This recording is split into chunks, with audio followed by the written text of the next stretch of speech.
হযরত জাবের আল্লাহু আযজা ওয়া জাল্লা ইলা হযরত জিবরিল আলাইহিস সালাম আনিকলি মদিনাতা কাযা ওয়া কাযা বিহালিহা। আল্লাহ পাক হযরত জিবরিল আলাইহিস সালামকে আদেশ করলেন যে অমুক অমুক শর্তটা উল্টায় দেন, আনিকলি মদিনাতা কাযা ওয়া কাযা বিহালিহা, শহরের অধিবাসী সহ ওই অমুক অমুক শর্ত উল্টায় দেন।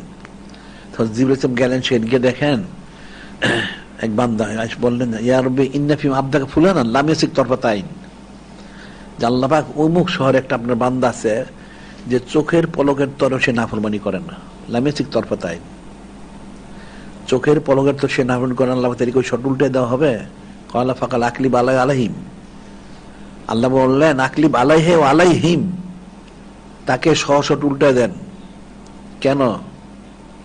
ফাইন্না ওয়াজহাহু লাম ইয়াতামার ফিয়া সাদান কাত্তু, কারণ হচ্ছে এই যে শহরের মধ্যে দেশের মধ্যে এত হারাম কাজ হচ্ছে, সে তো বাধা দেয় না, সে তো বাধা দিচ্ছে না, আমাদের এত বিরোধিতা করা হচ্ছে, সে বাধা দেয় না, বরং বাধার তো প্রশ্নই হয় না। সে এই হারাম কাজ দেখে একটু বললে মুখটা বাঁকাও করে না, যে আল্লাহ পাকের এত নাফরমানি হচ্ছে, বাধা দেওয়া উচিত, বলে সে একটু আফসোসও করে না। তাকে শর্ত উল্টে দেওয়া হইল, নাউজুবিল্লাহ। এখন মুসলমানরা কি করে?